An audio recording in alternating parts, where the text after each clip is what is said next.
soir jusqu'à 1h. La nuit est à vous sur Europe 1. Alors profitez-en pour prendre la parole au 39 21 où vous serez accueillis par Jeanne et Paul avec toute la bienveillance et la gentillesse qui les caractérisent, ainsi que Philippe Chartier qui réalise l'émission. Et vous pouvez également à tout moment réagir à ce que vous entendez à l'antenne, si une histoire vous touche, si vous vous retrouvez dans un témoignage, si vous avez envie d'apporter votre soutien à un auditeur. Vous pouvez à tout moment composer le 39 21, standard d'Europe 1. Et comme ça, on pourra parler un petit peu ensemble à l'antenne. Vous pouvez également le faire par mail sur le site europe1.fr ou par SMS au 7 39 21 en commençant votre message par le mot nuit. 39 21, je vous attends. La libre antenne de Caroline Dublanche, c'est du dimanche au jeudi de 23h à 1h sur Europe 1. Bonsoir Nadine. Bonsoir. Bonsoir. Oui, voilà, je vais chercher un petit peu mes mots peut-être. Je vais vous aider un petit peu. Vous avez des soucis, vous rencontrez des problèmes actuellement au travail.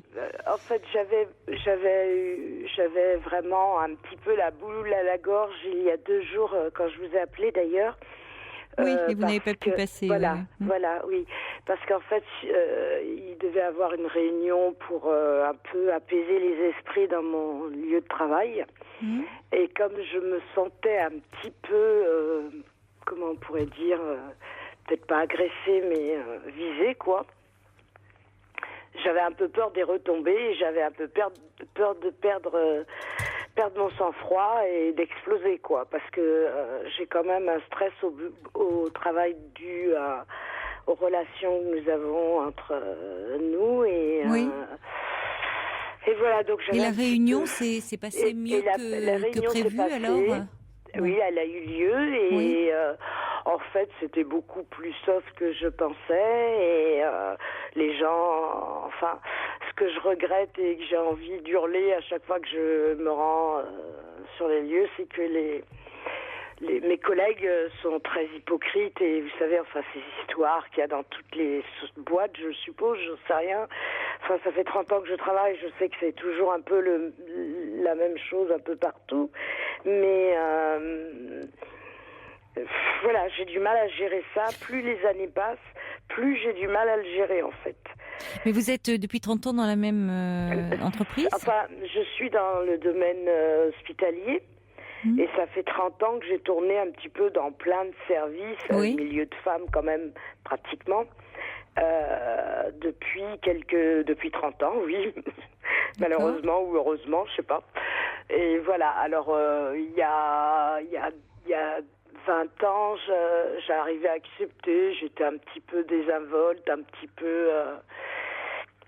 je me rendais pas vraiment compte, quoi. Et plus le temps passe, plus je me rends compte et plus ça me pèse. Alors, vous êtes plus sensible aux tensions, aux remarques. Une vraie éponge à tout, quoi, parce que j'accepte pas qu'on remette en cause mon travail, sauf si j'ai fait une erreur. Alors à ce moment-là, je dis oui, effectivement, gna gna gna. Et qui le remet en cause ? Les collègues directs. Que les collègues directs. D'accord, oui, ce sont pas vos supérieurs hiérarchiques. Non. Mais si ce sont vos collègues directs, vous pouvez d'autant plus leur répondre, parce qu'il n'y a pas ce rapport de hiérarchie. Donc, de quoi se mêle-t-elle ? Pourquoi enfin, qu'est-ce que vous dites, ce n'est pas justifié. Donc, pourquoi elles s'en prennent à vous ? Je sais pas, est-ce que c'est une espèce de jalousie ou de rivalité entre nous ou je suis ce sont des plus jeunes collègues il y a de tout, D'accord. En général, j'ai une 50aine d'années, il y a des femmes qui ont une 50aine d'années, mais bon, ça se passe très bien devant. Et les jeunes qui acceptent pas les nouvelles qui arrivent et qui refusent d'écouter, d'entendre les remarques ou enfin les conseils plutôt que je leur donnerais. Vous voyez, je sais plus quelle attitude avoir, et puis les injustices. Elles se sentent remises en question, peut-être quand si vous donnez des conseils, alors que pourtant vous avez une expérience forcément dans votre pratique depuis. Oui. Peut-être parce qu'elles-mêmes doutent voyez, parfois c'est quand on doute de soi, si ce sont des personnes qui débutent ou elles peuvent avoir le sentiment qu'on leur fait pas confiance. Tout dépend aussi peut-être comment c'est dit. Oui, mais ce qui est bizarre, c'est que en fait, je m'entends beaucoup mieux avec les toutes jeunes qui démarrent complètement. D'accord. Oui, vous les prenez sous votre aile peut-être un peu. Je les prends sous mon aile, je plaisante, je les entraîne, des fois. Voilà, et je suis assez ouverte pourtant, mais celles qui ont entre 30 et 40 ans, elles le refusent, quoi. Oui, c'est là où on est en pleine ascension dans sa carrière professionnelle aussi, 30-40, c'est une période où en général la carrière, chez les femmes il y a aussi la vie personnelle, c'est l'âge où les femmes font des bébés et autres, mais il y a aussi cette ascension dans la carrière, c'est un moment un peu très charnière où il y a pas mal de stress en général dans la vie des femmes. Qu'est-ce que vous travaillez dans quel domaine à l'hôpital? Je suis aide-soignante. Vous êtes aide-soignante, oui. Oui, donc vous ne manquez pas de travail. Vous êtes on manque plus pas près de travail, des patients. Oui, c'est difficile, quoi. Alors, j'ai un caractère où j'amène beaucoup de légèreté dans le service. Mais ça doit être apprécié, ça. Parce qu'on a les gens qui ont de l'humour, qui sont toujours gays, tout ça, c'est très apprécié dans le milieu du travail. Mais ça détend. Pas au niveau des collègues. Ah bon, c'est étonnant, ça. Parce qu'en général, on apprécie quelqu'un, je trouve, qui a de l'humour, qui a une certaine légèreté, on lui pardonne tout, je trouve. Je pensais aussi, c'est comme ça que je fonctionnais un peu toujours. Mais pas toutes les collègues, d'ailleurs. Vous voyez, vous dites pas au niveau des collègues, mais il y en a avec qui vous entendez bien. Oui, parce que je les connais depuis une dizaine d'années, donc elles font en sorte de... Voilà, et puis j'ai des amis maintenant, pratiquement, quoi. Ça, c'est important. Parce que j'aurais démissionné, je pense. Mais pourquoi vous avez l'impression que c'est vous qui supportez moins bien, ou c'est parce que aussi les relations ont évolué, se sont tendues? Les relations ont évolué et je pense que je suis beaucoup plus sensible à tout ça, quoi. D'accord. Et qu'est-ce qui fait que vous seriez plus sensible alors aujourd'hui, à cette ambiance de travail parfois un peu lourde? Je sais pas. Je me pose la question. Est-ce que c'est une usure? Est-ce que je sais pas. Peut-être une fatigue, oui. Oui, c'est les métiers comme ça de soins sont des métiers où il y a une fatigue, une fatigue physique et psychique. Oui, je pense plutôt psychique, ouais. Pas physique aussi, mais oui, parce que les soins, c'est. Mais oui. Qui fait que vous êtes peut-être plus sensible, plus réceptive à toute critique, à toute. Là où avant, ça vous passait un peu dessus. Plus. Oui. Mais oui, mais avec il y a les métiers de tout ce qui est dans la relation d'aide, la relation de soins, il y a beaucoup de burn-out dans ces métiers. Il y a beaucoup de fatigue. Alors je dis pas que c'est votre cas, que vous en êtes là, mais c'est des métiers qui demandent un tel investissement qu'à côté de ça, s'il n'y a pas une ambiance chaleureuse et une solidarité entre collègues, c'est dur parce que déjà le métier en lui-même est difficile. Vous êtes au contact de personnes qui souffrent, qui vont pas bien, qui vous sollicitent beaucoup et c'est normal, parce que quand on va pas bien, c'est ainsi. Mais du coup, il faut que l'équipe, qu'il y ait une bonne cohésion d'équipe, que l'équipe soit soudée, qu'il y ait de la solidarité. Quand c'est pas le cas, il faut pouvoir se ressourcer autrement.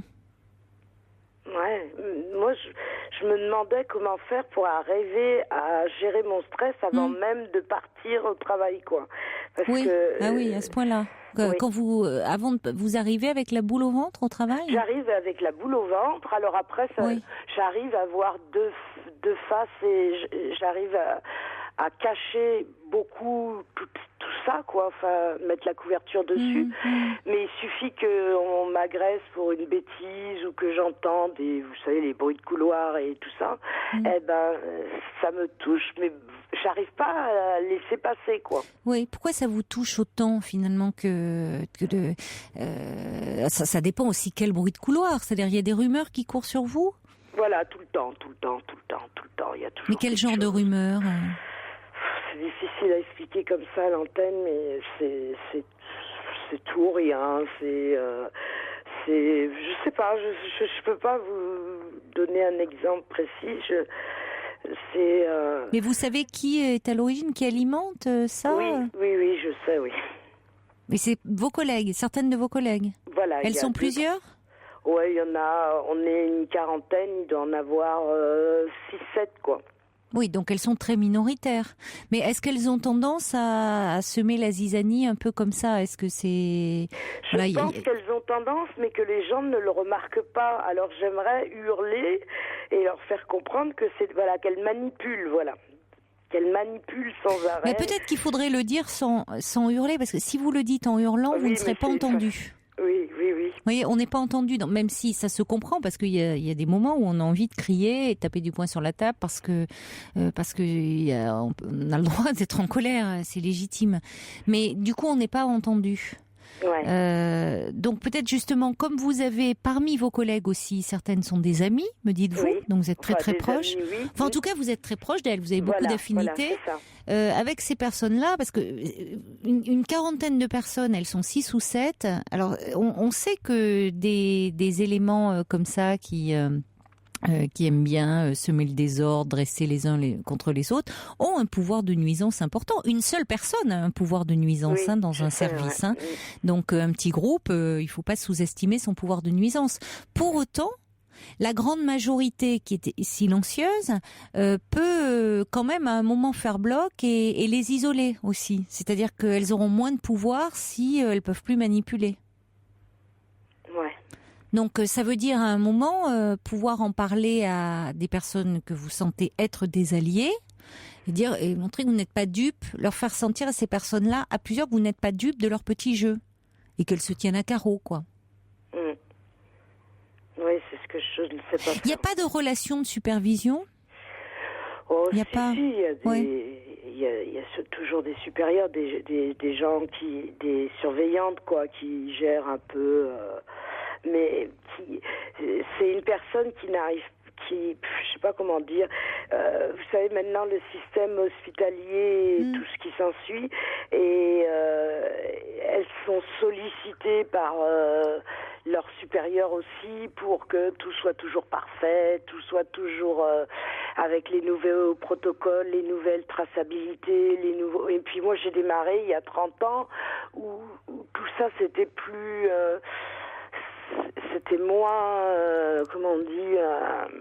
moins contraignant, enfin, il y avait moins là, il y a des traçabilités partout, tout ce qu'on fait, tout ce qu'on dit, tout ce qu'on voit, tout est écrit, noté, signé. Oui, c'est là, ça s'est considérablement alourdi à l'hôpital, la paperasserie. Les médecins eux-mêmes le disent. Souvent, ils passent plus de temps à faire leur dossier, à remplir leurs papiers et autres qu'à examiner les patients, ce qui est un comble. Oui, mais c'est ça. Tout s'est alourdi. Oui, je sais. Grand personnel. Donc, oui, c'est vrai. Il y a une espèce de pression déjà là-dessus, donc les gens ne m'entendent pas, quoi. Et puis comment faire comprendre à des jeunes qui démarrent le travail depuis 3 à 5 ans que ça a évolué et que à mon époque les choses se faisaient comme ci, comme ça, et que les patients n'étaient pas plus mal, au contraire. Mais oui, mais elles peuvent pas, c'est vrai que comme vous dites, elles peuvent pas l'entendre dans la mesure où elles sont bien obligées de faire avec. Comme vous d'ailleurs. Mais sinon moi, vous avez l'air de dire, vous voyez, quand on dit c'était mieux avant, on passe pour un vieux bougon, quoi. Enfin, bon. Donc, même si c'est le cas, mais pour les jeunes générations, si vous voulez, elles arrivent, elles sont, elles doivent faire avec ça plus ou moins bien. Ça ne veut pas dire qu'elles font bien avec, mais bon, elles sont bien obligées de faire avec. Donc, elles ont l'impression que, du coup, c'est un peu un conflit de génération, que les plus anciens traînent les pieds, veulent pas s'adapter au changement. Et donc, ceux qui ont l'air de résister au changement, même si le changement va pas toujours dans le bon sens, ils passent pour ils sabotent l'ambiance, quoi. Enfin, ça va jamais. Bon. Donc, c'est vrai que, de temps en temps, si elles se plaignent de certaines choses, oui, vous pouvez dire, c'est vrai qu'avant il y avait moins de paperasserie et tout ça, et tout le monde s'en portait que mieux, mais ça sert à rien sinon, parce que de toute façon, elles comme vous ne peuvent pas changer les choses. Vous pouvez le faire remonter à un niveau supérieur, et parce que tout le monde s'en plaint. Vous voyez, vous pouvez le faire remonter au niveau même de la direction de l'hôpital, auprès des syndicats, des choses comme ça, pour qu'éventuellement vous soyez entendu. Mais si ce n'est dans l'équipe, vous allez passer pour celle qui se plaint, qui est d'ailleurs, c'est contraire à l'image que vous donniez où vous disiez que vous apportiez une certaine légèreté. Oui, c'est ça. Voyez, c'est ça. bon, C'est ça. donc quand on est la personne qui se plaint ou qui ressasse que c'était mieux avant, c'est vrai que du coup, on peut être un peu mis à l'écart, quoi. Ouais. Bon, c'est vous qui êtes, voilà, vous êtes un peu plus fatigué, ce qui se comprend parce que c'est un travail qui est fatigant et puis fatigué pas de votre travail finalement, ce que j'entends, pas auprès des patients, mais c'est tout ce qu'on vous demande autour. Et vous n'êtes pas la seule à vous plaindre de ça. C'est ce qui, si ça peut un peu vous réconforter. À l'hôpital, beaucoup de personnes, que ça soit de la secrétaire médicale jusqu'au chef de service, tout le monde le dit, qu'il y a une oui, mais ça se ressent quand même beaucoup sur les gens, les patients, les résidents chez les personnes âgées. Mais j'ai des SMS d'ailleurs, là, j'ai 2 SMS de personnes qui me disent je travaille dans une maison de retraite et je rencontre les mêmes difficultés, tout le monde se mord dans le dos, c'est sympathique. Et puis il y a aussi quelqu'un qui me dit j'ai subi la même chose que vous dans une maison de retraite, on m'a promis beaucoup de choses et à cause d'une collègue, j'ai été remerciée par jalousie, je suis actuellement très déprimée, c'est Nadia. Et il y a Margaret qui dit mais quand on est gay au travail, ça paraît souvent suspect. Je comprends cette dame. Moi, j'ai vécu la même chose dans les bureaux. Il y a quelqu'un qui dit mais est-ce que une de vos collègues veut pas prendre votre place? A priori. Non, pas chez nous, pas dans le fonctionnement où vous êtes. Non. Aurélia dit moi je suis très joyeuse, mais finalement ça génère beaucoup de jalousie chez mes collègues femmes. Il faut se protéger et ne pas écouter les médisances. Oui, à un moment il faut un peu se mettre une carapace. Seulement vous en êtes à un stade où vous allez avec la boule au ventre au travail. Donc ça va pas. Vous en avez parlé à votre médecin? Non. Ça serait important de lui en parler et de voir comment vous pourriez trouver quelque chose pour apprendre à, comment dire, je sais que c'est facile à dire, mais à prendre de la hauteur, vous dégager un peu des médisances, des trucs de jalousie, des ragots, que ça vous atteigne moins. Alors en faisant quelque chose qui, soit une activité où vous pouvez vous défouler. Oui, j'ai fait du yoga un peu l'année dernière. Quelque chose qui vous relaxe ou qui vous permet de vous défouler, en tout cas. Oui, c'est vrai, oui. Ou qui vous permet de... mais il y a des injustices et tout, ce qui est... Mais il y en a partout, des injustices, vous savez, Nadine. Il y a des injustices, il y en a partout. Donc, alors après, ça ne veut pas dire qu'il faut se résigner à l'injustice. Je dis pas ça. Il y a des choses sur lesquelles vous pouvez agir, mais pas toute seule dans votre coin parce que vous allez être broyée.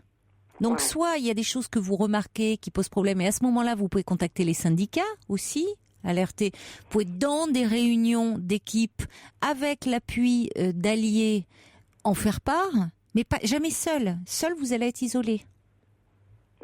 Alors, je vois en tout cas, ça réagit beaucoup autour de votre témoignage, autour des difficultés qu'on peut rencontrer dans le travail. Et j'en profite pour vous dire que en avril, j'ai prévu une émission thématique le dimanche soir sur la souffrance au travail, justement avec Marie Peset qui connaît très très bien le sujet.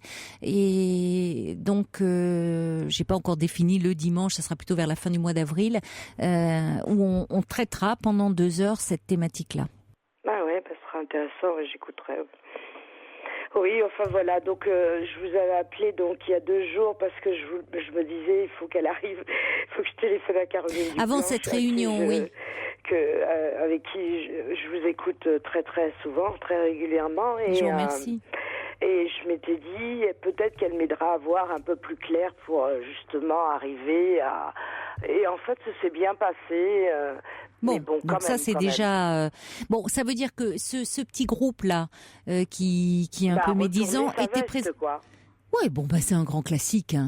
Vous savez, il y a toujours ceux qui sont là, ça va jamais, ils râlent contre tout, ils râlent. Et puis une fois qu'ils sont devant les chefs, là, personne pipe mot. Donc voilà, ça c'est un grand classique.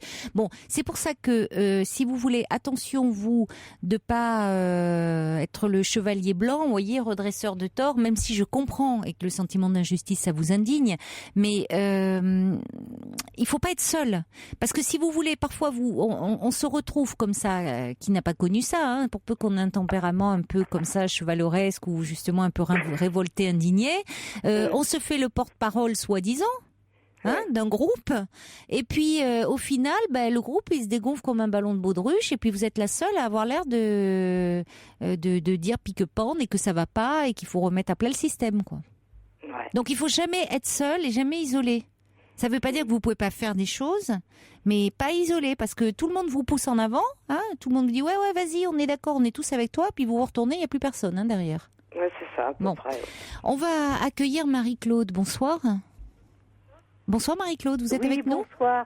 Oui, je me suis permise d'intervenir dans l'émission parce que j'étais cadre infirmier. Oui. Donc moi j'ai vécu parce que j'ai été agent hospitalier, j'ai été soignante, infirmière, etc. Donc moi je connais bien tout à fait le système d'un groupe, surtout d'un groupe de femmes. Oui. Où il y a plusieurs choses qui interviennent dans cette histoire parce que les femmes ont tendance à raconter trop leur vie personnelle, créer des jalousies qui n'ont rien à voir avec le travail, mais ça déborde. Et en fait, ceux qui en font les frais, en fait, ce sont les patients. Les malades. Ah oui, c'est ça le problème. Pourquoi ? Parce que ça se répercute de quelle façon alors sur les patients ? Ça se répercute que... je vous donne un exemple. Moi j'ai été hospitalisée là, dernièrement, aux fêtes de fin d'année. Oui. Je fais une gastroentérite avec des complications. Si vous voulez, malgré que j'ai été très malade, j'avais les choix des soldes, des chaussures, etc. et tout. Bon, si vous voulez, ça c'est une anecdote. Oui. Mais il y a une jalousie sur la profession du mari. Oui, mais comment ça s'est répercuté, vous, en tant que patient ? Comment vous l'avez ressenti ? Alors là, très mal. Mais comment ? Vous avez des exemples ? C'est-à-dire en quoi ? Moi, j'entends, j'ai bien compris que et là où je vous rejoins, parce que vous parliez, j'ai des témoignages, c'est toujours entre groupes de femmes. Ça ne veut pas dire que les hommes sont plus tendres entre eux. Alors, en tant que patient, mais ils se confient moins. Dernièrement, entre Noël et premier temps où j'ai été hospitalisée 10 jours pour une gastroentérite avec une insuffisance rénale, le personnel ne parlait que de ce qu'ils allaient faire devant moi, avec une insuffisance rénale et puis vraiment pas bien, ne parlait que des tenues qu'ils allaient mettre au premier de long, du menu, etc. et tout. Alors vous voyez. Mais dans votre chambre, alors que vous étiez hospitalisée dans la chambre. Oui, ça c'est pas professionnel. Parce que autant on peut, avec quelqu'un qui n'est pas trop mal, avec qui on a sympathisé, créer des liens, ça peut être bon, pourquoi pas, on peut plaisanter, ça apporte un peu de baume au cœur. Oui, bien sûr. Mais je raconte pas devant mais quelqu'un qui est mal, on va pas lui raconter le dernier salon qu'on s'est acheté ou je ne sais quoi. J'ai connu l'envers du décor, mais en tant que professionnel, avec une ambiance de femme, c'est vraiment la foire tampogne. Il ne faut pas qu'au milieu du travail, et ça moi j'ai fait agent hospitalier, aide-soignante, infirmière, cadre infirmier, cadre supérieur et infirmière générale. Donc j'ai connu tous les grades. Mais il ne faut surtout pas, mais ça on peut pas empêcher, que les gens racontent leur vie personnelle. Non, bien sûr. J'ai une maison qui est grande, qui est pas grande, je vais en vacances ici et là. Mais parce qu'on passe beaucoup de temps ensemble, donc ça fait aussi partie de parfois de cette cohésion de groupe et tout. Mais c'est vrai qu'il y en a qui débordent. Et c'est vrai que là où je vous rejoins, c'est plus féminin de toute façon de se confier, de se raconter dans l'intime. Mais ça ne veut pas dire que les hommes sont plus tendres entre eux dans le cadre du travail. Les hommes, ils parlent moins de leurs détails. Ils parlent moins de leur vie intime, de leur vie de couple et tout, mais ils se font des coups tordus aussi. Ils se font des coups tordus aussi. Vous inquiétez pas, malheureusement, là on peut les renvoyer dos à dos. Alors il y a quelqu'un qui dit indignez-vous aussi dans le travail, en hommage évidemment à Stéphane Hessel qui nous a quittés aujourd'hui. Oui, mais pas seul. ça rejoint, c'est-à-dire c'est bien de ne pas se résigner, comme vous disiez Nadine, devant les injustices. Et bon, il y en a partout, et c'est pas une raison pour pas les dénoncer et essayer d'agir réagir contre, mais pour autant, si vous voulez, il faut avoir des faits concrets et pas être, encore une fois, pas être isolé. Oui, mais il y a des faits concrets. Il y a notamment un truc. Oui, mais on arrive à une certaine heure et on part à une certaine heure. Et là, on n'a pas de pointeuse, vous savez. Oui. Donc, normalement, on doit faire 7h30 par jour ou 8h. Et les gens arrivent à peu près à l'heure. On est obligé, dans mon service, je suis en dialyse. Et on arrive à peu près à l'heure. Mais par contre, les gens se dépêchent à la fin et mettent une pression à tout le personnel pour pouvoir partir le plus tôt possible. C'est-à-dire 1 heure, voire 1h30 avant l'heure de la fin. Oui, voilà. Quand on n'a pas travaillé dans ce milieu-là, on ne sait pas. Mais alors ça, personne ne le remarque, des cadres infirmiers et autres, personne ne remarque, parce que c'est vrai que du coup, là, c'est un peu compliqué. C'est un peu compliqué d'aller, parce qu'on n'est pas là pour balancer les collègues non plus. Mais tout à fait d'accord. J'ai téléphoné à la direction en leur disant, voilà, moi, je suis pas une Sainte Vierge. S'il faut, de temps en temps, je pars un quart d'heure avant. Oui, voilà, mais un quart d'heure, c'est pas 1h30 avant. C'est pas 1h30 avant. Surtout s'il y en a qui partent à l'heure et qui du coup se retrouvent avec toute la charge de travail. Je retrouve des fois Non, elles partent pas avant la fin de leur travail, hein. Mais elles bâclent la fin de leur travail. Bon, d'accord. Où elles mettent une pression pour pouvoir partir le plus tôt possible. Vous voyez ce que je veux dire? Même si nous, le petit personnel, parce qu'on est considéré comme le petit personnel, finissons une demi-heure après. Vous voyez? Alors que je voudrais préciser une chose, c'est que les aides-soignantes sont vraiment le personnel qui devrait être pris en considération beaucoup plus peut-être que d'autres, parce que les aides-soignantes, les patients leur confient beaucoup de choses. Vous avez raison. Qui pourraient servir dans beaucoup de diagnostics et qui ne sont pas retenus. Vrai, vous avez raison Marie-Claude, parce que toute personne qui a été à un moment hospitalisée ou qui a eu un de ses proches hospitalisé sait à quel point justement il y a cette proximité. Il y a cette proximité avec Ah oui, mais moi pour l'avoir vécu, des aides-soignants qui viennent, on est, je sais pas, il y a une intimité plus grande.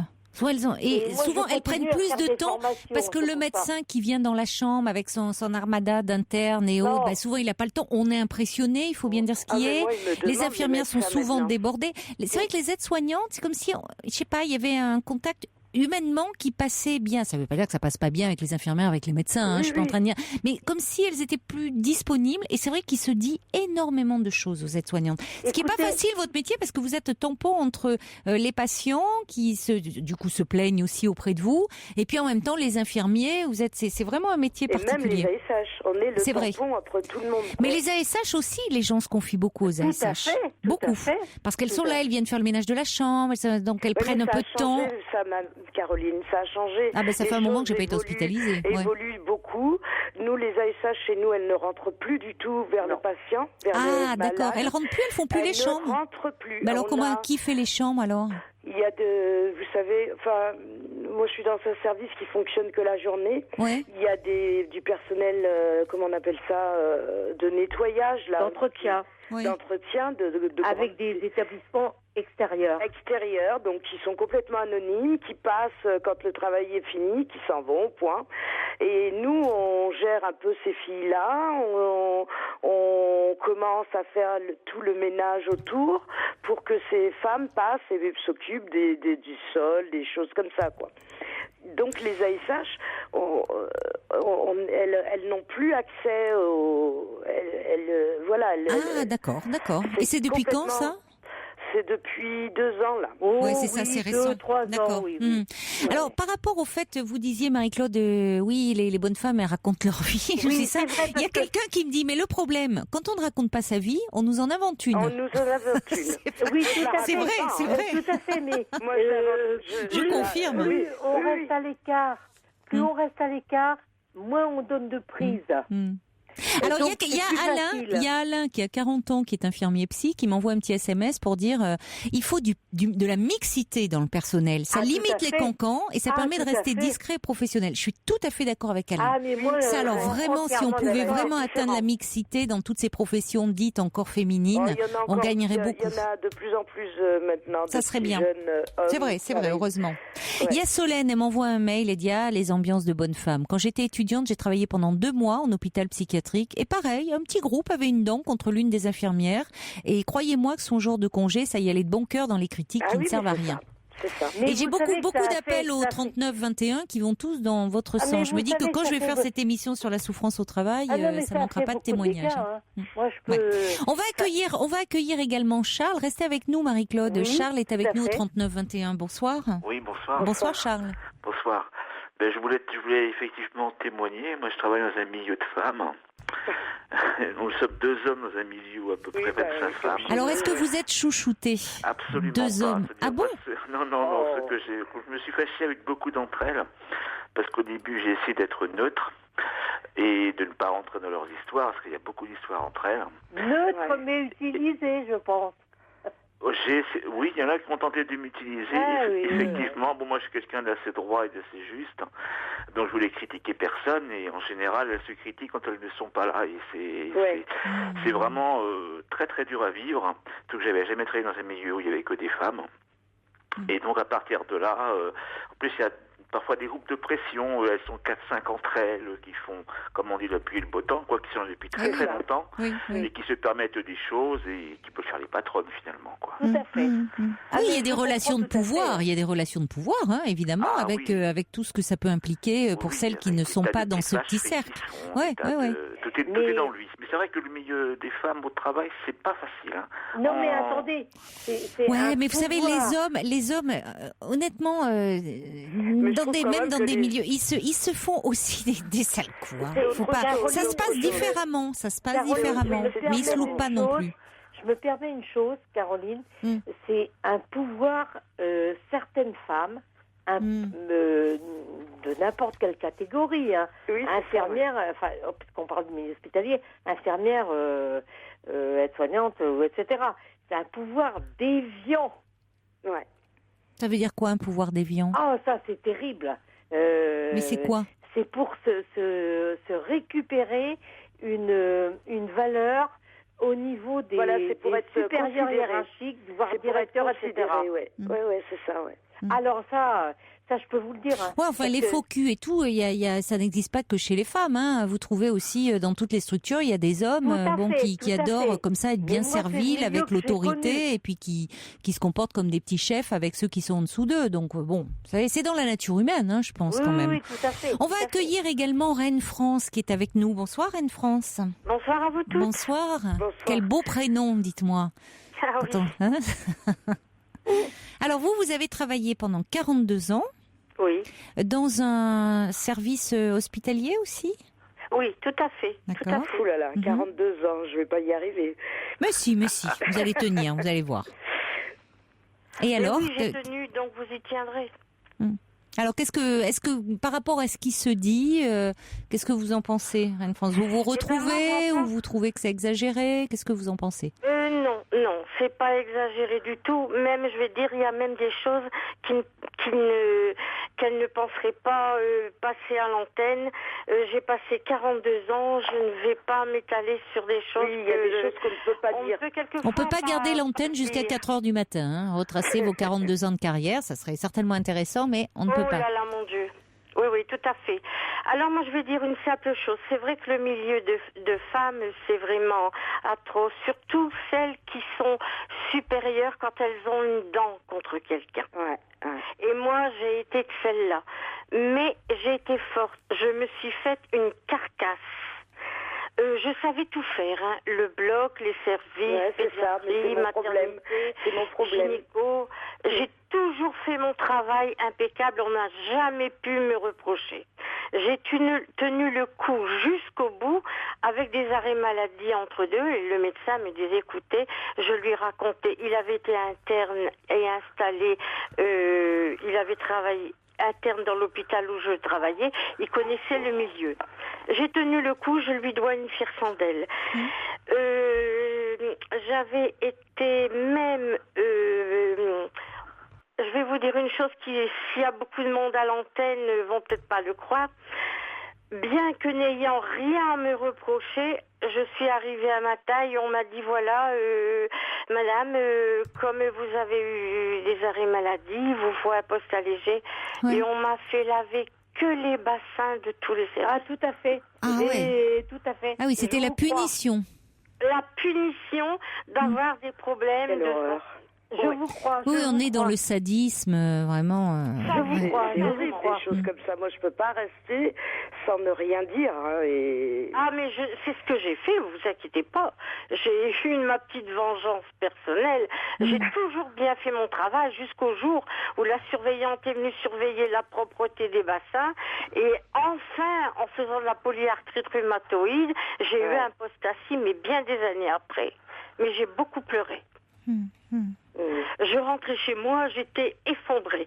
Mais je ne l'ai jamais montré à l'hôpital et je ne l'ai toujours pas digéré.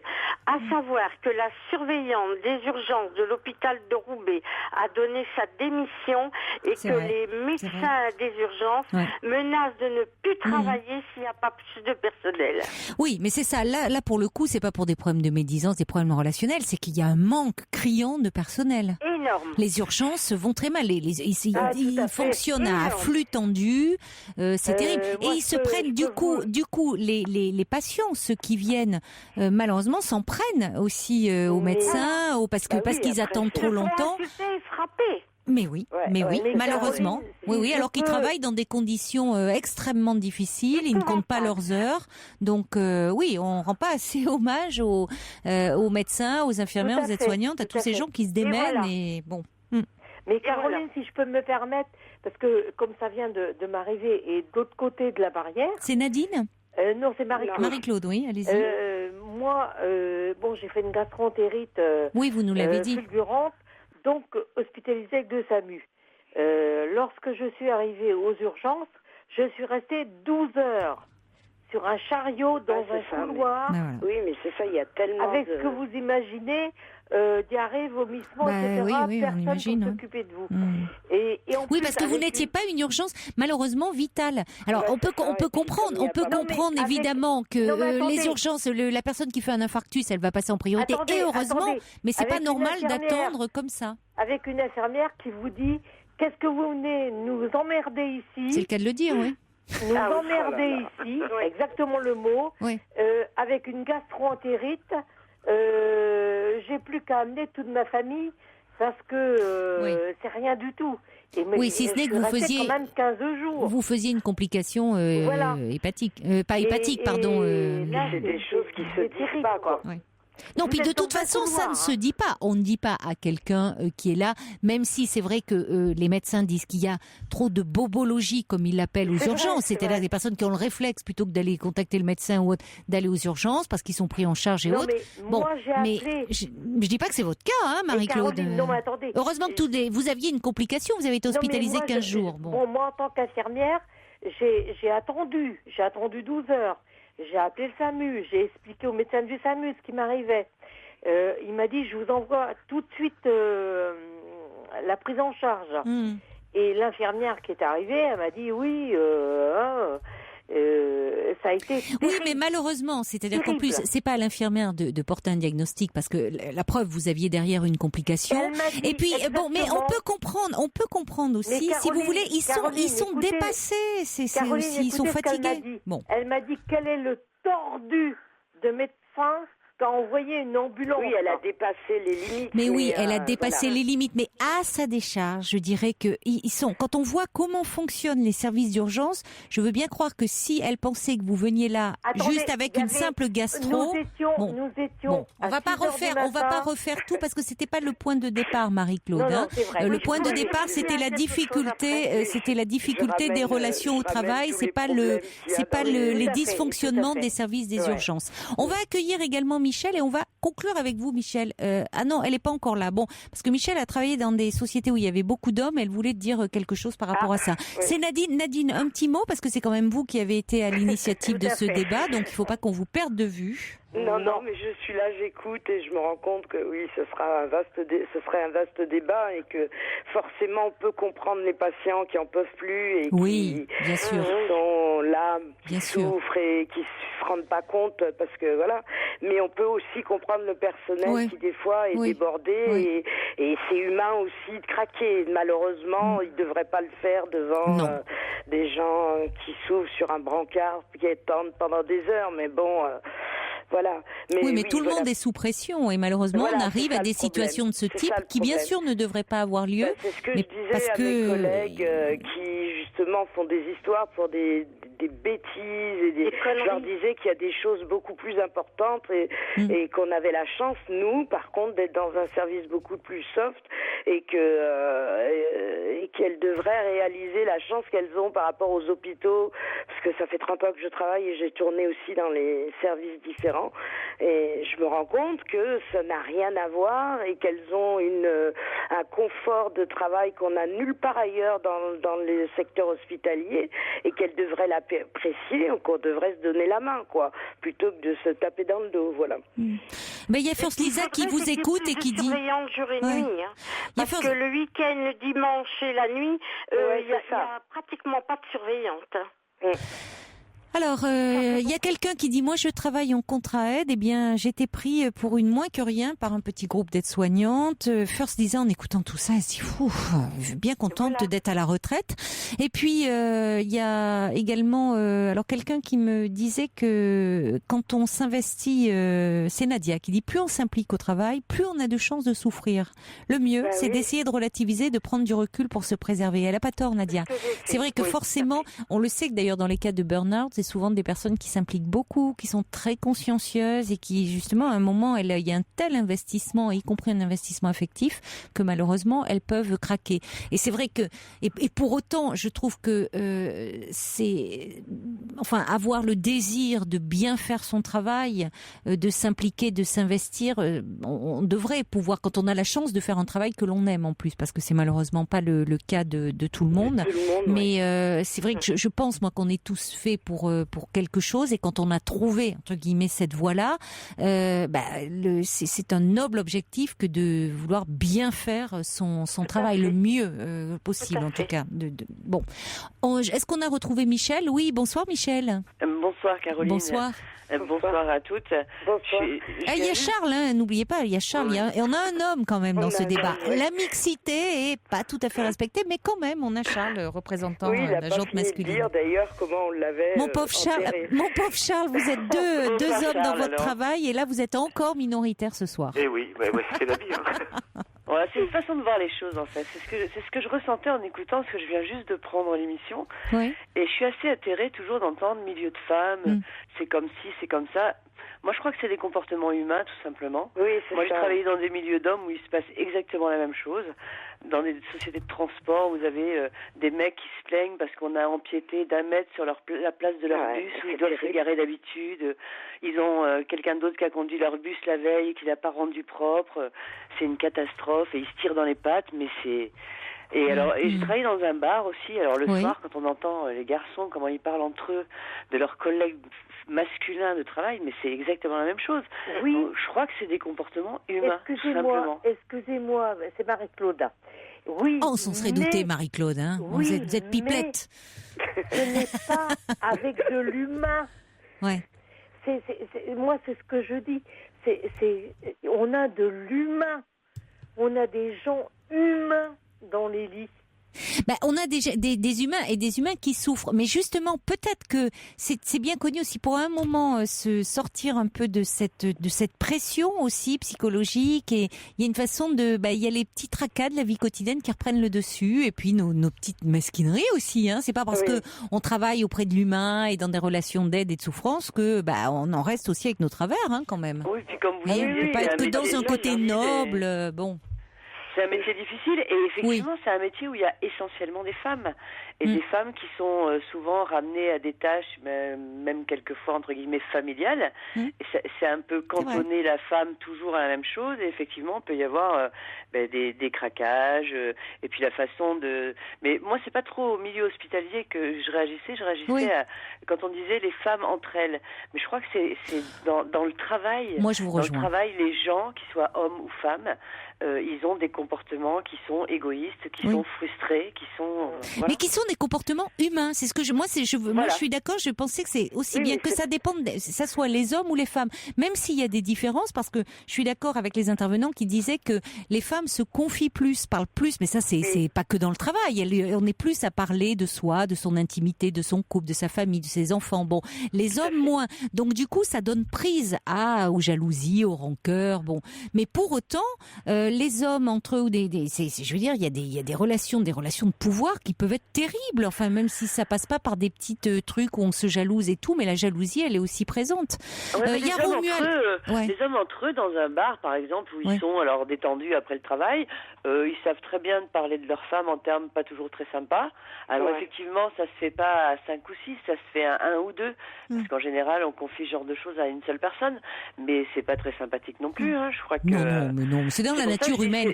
Il y a quelqu'un. J'ai une remarque intéressante là par SMS. Il y a quelqu'un qui me dit: je suis étudiant en psychologie et j'ai pu observer dans mes stages que les services de pathologie assez importantes, comme la réanimation par exemple ou la chirurgie cardiaque, les problèmes de conflit entre le personnel se voyaient beaucoup moins, se faisaient moins sentir. Nettement moins. C'est plus urgent. Et oui, parce qu'on est dans l'urgence. On est dans l'urgence, donc on a moins de temps pour. Oui, moi je suis dans un service de chronique et c'est répétitif, quoi. C'est répétitif, effectivement, dans les services lourds comme ça, elles ont beaucoup plus de soins, beaucoup plus de... Elles sont très... elles s'entraident plus. Oui, et on ne remet pas en question la compétence de la personne. Oui, mais parce que s'il n'y a pas, dans des services aussi lourds, où il y a vraiment une question là de vie et de mort, s'il n'y a pas une entraide... Il y a un débriefing après. Comment ? Après, il y a un débriefing. Oui, et s'il n'y a pas de solidarité, on ne tient pas. Je crois qu'on ne tient pas le coup non plus. Ça joue, ça. On tient pas. Alors, il y a Romuald qui me dit: j'ai d'abord été esthéticien et puis maquilleur. Aujourd'hui infirmier, donc j'ai toujours travaillé dans un univers féminin. Moi, j'y trouve ma place et je m'éclate, dit Romuald. Oh, bah, tout à fait. Alors, il y a quelqu'un qui dit: le problème au travail, c'est que la direction cautionne les petits chefs. Et voilà. Le problème. Ouais. Alors, diviser pour mieux régner. Ouais. Alors, il y a quelqu'un qui dit: oh, c'est certes un milieu difficile, le milieu hospitalier, de fait, mais c'est aussi un milieu où on se serre les coudes et on sait aussi y être solidaire. Depuis 30 ans, je vous assure que moi, j'en fais l'expérience. Et alors, il y a des auditeurs qui s'inquiètent pour notre Fifi. Parce que il y a petite hirondelle qui dit: mais alors Fifi, on l'entend pas. Il pourrait venir porter secours un peu à Charles. Il dit: il est le seul homme, il aurait des choses à dire quand même. Non, il n'est plus. Parce que Charles n'est pas en danger. Mais il est pas... Si, parfois si. Oh Charles, vous vous sentez en danger? On vous a coupé le sifflet, c'est tout. Mais à part ça, on n'a pas su pourquoi il était en danger. Il va bien, c'est très bien. Vous voyez, on parle pour vous en plus. Oui, il faudrait quand même rajouter qu'il y a quand même certaines femmes qui n'aiment pas travailler dans un milieu de femmes aussi. Il y a des femmes qui n'aiment pas les femmes, qui sont pas bienveillantes. C'est une question de rivalité entre les femmes qui existe, mais qui est vraiment prépondérante dans un milieu. Alors, et justement, d'abord Fifi, je tiens à préciser, n'est pas seul. Il appellera les infirmières. Et il appellera, on lui transformera un peu. On n'a même pas besoin de transformer sa voix, vous la connaissez pas. Donc il pourra faire un témoignage. Et puis il n'est pas seul, il y a Paul maintenant. Voilà. Donc c'est vrai que pendant longtemps il a travaillé qu'avec des femmes, mais là il y a Paul. Et croyez-moi, ils savent bien se serrer les coudes, tous les deux. Et lever le coude aussi, parfois quand on fait des petites fêtes après l'émission. Ah oui, je balance, c'est comme ça. On dit que les femmes sont médisantes. Moi je déroge pas à la règle. Alors il y a Georges qui s'inquiète, qui dit: notre Fifi, il risque pas de nous faire un petit burn-out au travail. Bon, c'est ça. Ben oui, je sais pas, peut-être que il va peut-être repartir en vacances, mon cher Georges. Allez. Bon, en tout cas, je reçois un mail de Raphaël qui dit: bonne idée cette émission sur la souffrance au travail. Ouais, je pense que même si vous faisiez une émission spéciale toutes les semaines, votre antenne ne désemplirait pas. Ah, tout à fait. Bon, on fera déjà 2 heures, c'est pas mal, 2 heures en avril sur la souffrance au travail, et puis vous pourrez me rappeler si vous le souhaitez. Ouais. En tout cas, j'ai été ravie de ce débat. Ça faisait un petit moment qu'on n'avait pas eu un débat sur une thématique, donc je vous remercie merci beaucoup Nadine de nous avoir permis de le faire. Tenez bon, trouvez un petit truc pour, je sais pas arriver avec la boule au ventre comme ça. Je vais pas vous donner les conseils de l'auditrice qui avait dit pour le stress par rapport au code, un petit coup de vin blanc, un petit verre de vin blanc, parce que c'est comme ça qu'on devient alcoolique. Donc non, mais des choses plus douces. Voilà. Ouais. Et merci à vous Marie-Claude, à Charles, qu'on n'a pas beaucoup entendu, mais vous avez été noyé dans le lot, à Rennes France et à Michel. Et tout plein de bonnes choses. À tout le monde. Merci, au revoir. Merci, au revoir à toutes et bon courage.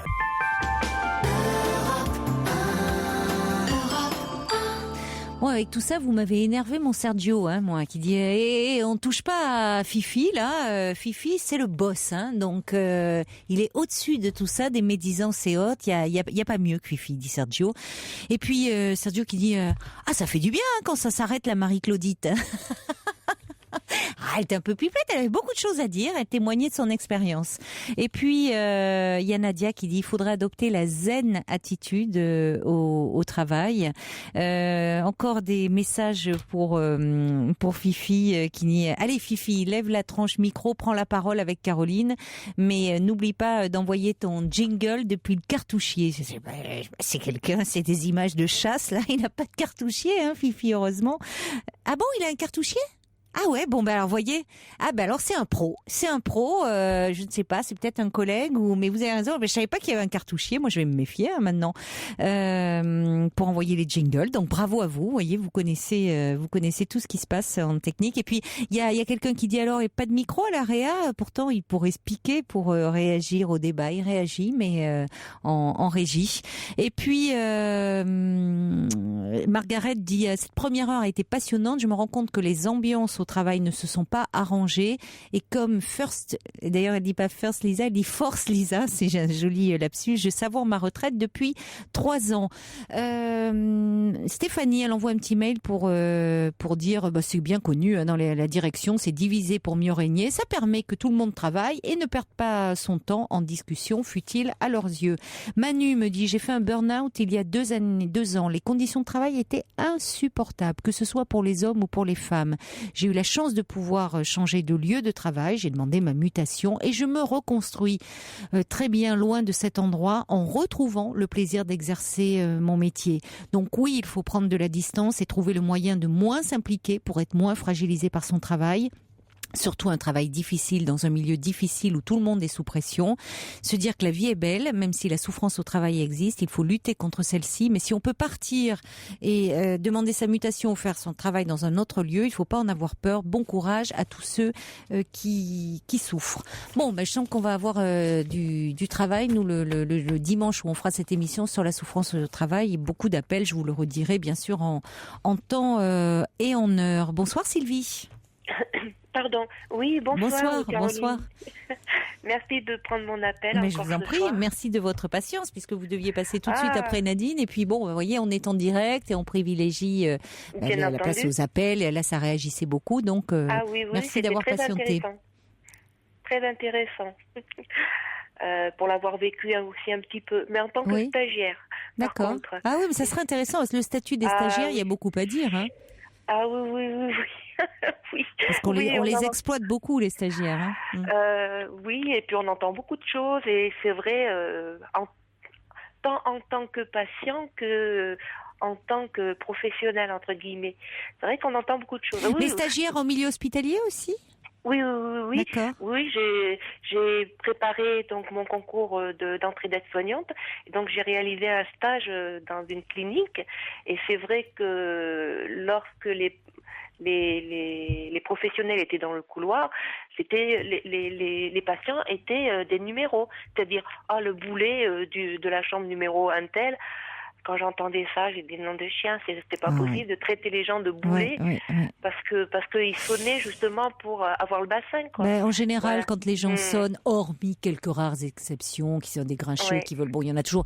Mais en général, quand les patients sonnent, c'est qu'il y a un problème. Donc, quand on commence à aborder son travail avec finalement cette hostilité vis-à-vis des patients, ça pose problème. Mais c'est vrai que travailler exclusivement avec des femmes, c'est très difficile. Dernièrement, j'ai fait un stage dans un EHPAD. Il y a uniquement un seul homme parmi tous les professionnels. Et comment il va? Comment il va cet homme? Est-ce qu'il est un peu chouchouté? Parce que moi je me dis quand on est le seul. Pas spécialement. Bon, alors Sylvie, on va continuer à se parler après le journal. Mais vous vouliez me parler d'une séparation de couple c'était ça le thème initial. Donc on va se parler dans quelques minutes. Je vais vous demander encore de patienter. Je vais abuser de votre gentillesse. À tout de suite. À tout de suite.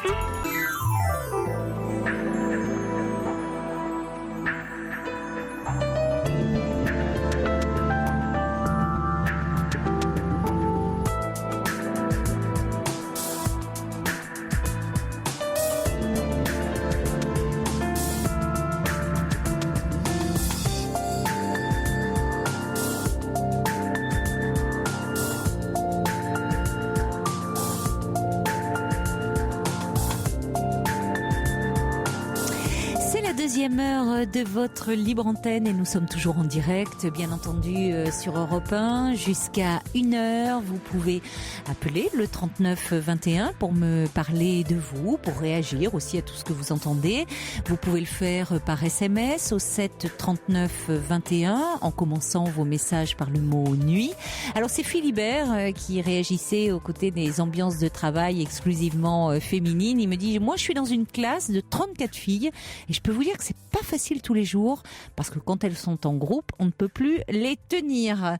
Et puis également, vous pouvez envoyer vos mails sur le site europe1.fr. Alors tout de suite, nous allons retrouver Sylvie. Oui. Sylvie, donc vous vouliez me parler d'un problème de séparation dans votre couple, voilà. Alors déjà, il y a quelque temps, je vous avais appelé concernant donc mon ami. Alors, je vous avais expliqué qu'à ce moment-là, je travaillais comme auxiliaire de vie sociale. Et un soir, j'étais rentrée beaucoup plus tard de mon travail. Et mon ami qui m'attendait, il était en vacances, a très très mal réagi. Donc, et j'ai été vraiment sidérée par son manque de compréhension, etc. Oui. Tant et si bien, et bien que j'ai demandé à mon médecin traitant de m'arrêter pendant 3 jours parce que je pouvais plus travailler. Parce que sa réaction était tellement injuste et tellement injustifiée que... Et comment avait-il réagi très violemment, verbalement. Il m'a dit que j'aurais pu le prévenir, mais c'était impossible pour moi de le prévenir, puisque je m'occupais d'une personne qui... mais je me souviens très bien de vous. Oui, oui, c'était complètement disproportionné sa réaction, parce que vous aviez pas en plus tant de retard que ça, et puis c'était dans le cadre de votre travail. Bon, enfin... Tout à fait. Oui. Voilà. Oui, je me souviens, très bien. Et donc, lui, il avait commencé à chercher un appartement, puis après, il a laissé tomber. Et moi, de mon côté aussi. Puis malgré tout, voilà, quoi. Les semaines, les mois ont passé. Et là, à l'heure actuelle, j'en suis à vouloir quitter mon ami. Oui. Alors... Et disons que c'est une personne avec qui je ne peux absolument pas dialoguer. C'est-à-dire que je ne sais pas du tout ce qu'il pense. Alors je sais qu'il est à la recherche d'un appartement, mais j'essaye de discuter de nos problèmes. Mais c'est impossible. C'est un vrai mur. Ça a toujours été comme ça ? Tout le temps. Oui. Tout le temps. Quand il y avait un problème, non, il ne pouvait pas en discuter. Mais c'est-à-dire... Il a toujours été dans une violence verbale. Oui, c'est pour ça d'ailleurs. Pas physique, mais verbale. Oui. Alors comme son ami l'a quitté assez brusquement pour un autre homme, moi, quand je l'ai rencontré 6 mois après, elle était dans une violence verbale à vouloir éliminer cette personne et puis son compagnon. Et moi, j'ai entendu ça pendant plusieurs mois. Alors, c'est angoissant, hein ? Ah oui, mais c'est angoissant, oui. Et je lui ai expliqué que moi... C'était pas à moi qu'il devait raconter tout ça, c'était un psychologue, un tiers, même pas à sa mère. Et là, à l'heure actuelle, même sa mère, elle s'en mêle et elle me dit que je me suis très mal occupée de son fils. Alors je lui rétorque que elle... Attendez, c'est pas un enfant son fils. Vous n'avez pas à vous occuper de son fils. Qu'est-ce que c'est que cette conception-là ? Alors pour vous dire... Elle se décharge de ses propres responsabilités. Enfin, son fils n'est plus un enfant dont on doit s'occuper. Oui, bien entendu. C'est ce que je lui ai aussi expliqué. Parce que son fils, voici un mois... Bon, alors il n'est pas là la semaine, d'accord ? il est sur les routes et il ne m'appelle plus, il répond plus à mes SMS ni à mes appels. Je ne sais absolument plus rien de lui, de ce qu'il fait et ce qu'il envisage pour notre avenir. Mais attendez, il y a une chose que je ne comprends pas parce que vous me dites que vous voulez vous séparer. Oui. Puis en même temps, vous ne comprenez pas pourquoi vous n'arrivez pas à le joindre et vous vous demandez ce qu'il envisage pour votre avenir. Mais j'ai cru mal comprendre. Vous, je pensais que vous vouliez vous séparer. Oui, tout à fait. Mais je ne sais pas si à l'heure actuelle, il a trouvé un appartement. Moi, c'est son problème. Oui, mais moi, c'est pour pouvoir m'organiser parce que vous vivez encore ensemble? Oui. Lui, il a un travail fixe, donc il a des garanties, si vous voulez. Tandis que moi, je suis en cours de formation AMP, je suis à la fois au chômage, donc j'ai des tout petits revenus. Donc moi, je suis obligée de demander un appartement HLM, et il faut bien que je puisse m'organiser au niveau de la CMU, etc. Mais il faut vous organiser comme si, effectivement, vous étiez séparés, peu importe que lui ait trouvé un appartement ou pas, vous devez vous organiser par rapport à vous, puisqu'il ne vous donne pas de réponse. Ah non. Donc vous êtes bien obligé de faire comme si de prévoir l'avenir pour vous. Puisque cet avenir, si j'ai bien compris, vous ne l'envisagez plus ensemble. Pas du tout. D'accord. Donc il faut que vous pensiez à votre avenir, que vous le prépariez comme en tant que seul, en tout cas pour le moment. Ça ne veut pas dire que vous allez le rester, mais pour pouvoir vous organiser. Oui, tout à fait. Parce que c'est du temps et de l'énergie de perdu d'attendre quelque chose de lui qu'il n'est pas en mesure de vous donner, puisque vous dites bien que c'est un homme qui a du mal à s'exprimer. Tout à fait. Et ce qui explique d'ailleurs certainement sa violence verbale. Souvent quand il y a des personnes comme ça qui n'ont peut-être pas qui n'arrivent pas à mettre des mots au fond sur ce qu'elles ressentent, ce qu'elles éprouvent, et ça crée souvent un sentiment de frustration parce qu'elles n'arrivent pas bien à traduire leurs pensées par des mots. Et du coup, quand ça sort de façon, ça éructe, quoi. C'est comme une éruption volcanique. Elles sont en colère, elles se fâchent. Parce qu'il y a une difficulté à traduire en mots leurs pensées. Vous pouvez pas lui demander finalement ce qu'il peut pas faire, peut-être. Oui, ça je le comprends très très bien. Ce qu'il peut pas le dire en mots, il va le traduire autrement. Enfin, tout d'un coup, ça va s'emporter, il va devenir. Mais c'est constamment tout le temps. Mais oui. Je veux dire. Oui, mais c'est sa personnalité. Oui. Et puis il parle aussi très grossièrement. Et il a aussi des propos quelquefois qui moi, travaillant et puis dans le domaine social, qui des fois me dépassent. Du style, si on a un voisin qui fait du bruit, je vais aller lui taper dans la figure. Est-ce qu'il ne le fait pas? Il ne le fait pas. Non, il reste, c'est ça, il est violent en parole, mais il n'est jamais passé à l'acte. Écoutez, moi je ne sais pas, parce que un jour il a commencé à m'expliquer quelque chose. Donc je vous l'avais dit la dernière fois, il me semble qu'il aurait tué quelqu'un, mais je n'en sais pas plus. Oui, enfin on peut penser que s'il avait réellement tué quelqu'un, il aurait été quand même poursuivi. Tout à fait. Comme il vous dit, quand vous l'avez rencontré, il se séparait d'une femme, il était très en colère, et dans ses paroles, ce qui n'est pas rien, mais il disait qu'il voulait les éliminer tous les deux. Heureusement, c'est resté des paroles. Oui. Et donc il a en lui certainement une grande intolérance à la frustration, et ça déclenche chez lui beaucoup d'agressivité, beaucoup de violence. Oui. Bon, mais pourquoi? Ce que je comprends pas bien, c'est qu'il faut que vous avanciez, puisque vous avez pris la décision de vous séparer de lui. Ça sert à rien vous ne pouvez pas avoir une discussion avec lui. Vous n'aurez pas ce que vous cherchez. Vous allez perdre du temps et de l'énergie. C'est-à-dire que moi j'ai déjà commencé des recherches d'appartements. Je suis allée voir l'assistante sociale, la mairie, etc. Fait. Mais c'était uniquement sur le point de vue, c'est-à-dire que je dois aller à la CAF quand même pour signaler ma situation, et je ne peux la signaler, ma nouvelle situation, que le jour où lui il aura décidé de partir. Et je ne sais même pas quand il part. Voyez-vous, mais à un moment vous lui dites que ça peut pas à mon avis, il vous le dira pas. Donc il faut que l'appartement, le bail est à quel nom? Il est à nos deux noms et c'est lui qui règle le loyer. Voilà. Bon, vous décidez de partir, quand bien même, voyez, à un moment, c'est vous qui allez décider de partir. Si lui veut rester dans cet appartement, ça le regarde. Non. Bon, peu importe, mais ça le regarde. En tout cas, vous, à un moment, vous allez décider de partir. Vous allez vous fixer une date. Il ne faut pas que vous calquiez sur lui, vous n'arriverez jamais sinon. Disons que la date... Ou alors vous êtes un peu ambivalente.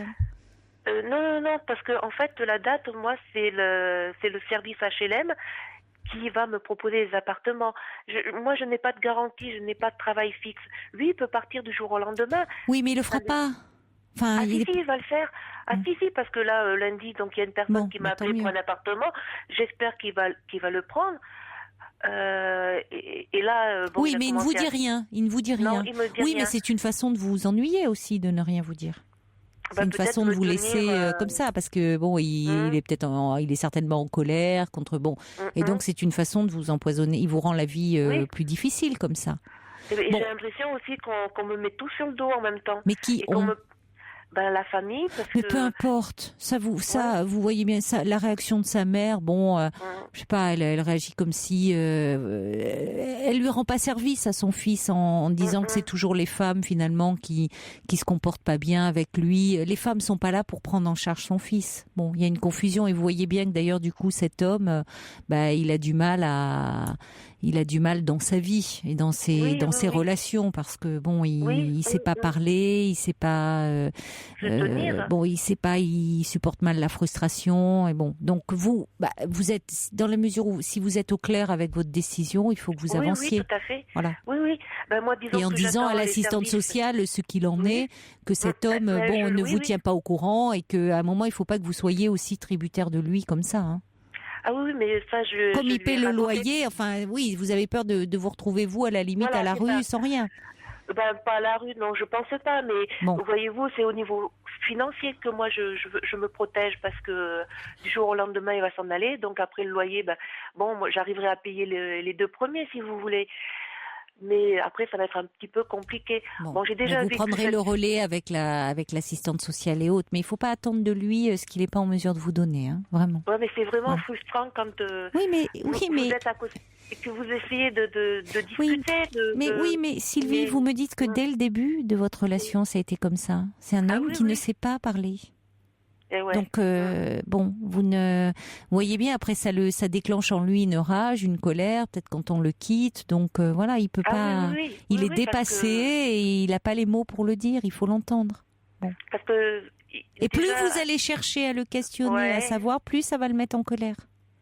Donc vous savez pourquoi vous vous séparez. Justement parce que ça rendait aussi cette relation impossible. Donc il faut que vous pensiez à vous. Et que vous perdiez pas trop d'énergie là-dedans, parce que sinon vous allez vous égarer dans cette relation. Bon courage. Je vous dirais que depuis que je lui ai dit clairement, moi, que je voulais me séparer de lui, j'ai un poids en moins et je me sens beaucoup plus c'est légère. C'est ce qui compte. Donc maintenant vous allez vous occuper de vous. Et mais ça prendra le temps qu'il faudra, mais vous dites à l'assistante sociale qu'il y a un peu un flottement, une incertitude, parce que cet homme ne vous dit rien et que c'est une façon parce qu'il est en colère contre vous. Bon, voilà. Oui. Vous le savez. Donc vous allez passer outre et vous allez avancer. D'accord ? Très bien. C'est très gentil à vous de m'avoir d'avoir pris mon appel. Vraiment, merci beaucoup. C'est moi qui vous remercie de votre confiance. Au revoir. Au revoir Sylvie. Au revoir. Merci à tout le monde. Au revoir. Jusqu'à 1h sur Europe 1, Caroline Dublanche. 39 21 34 centimes la minute. Mais y a rien.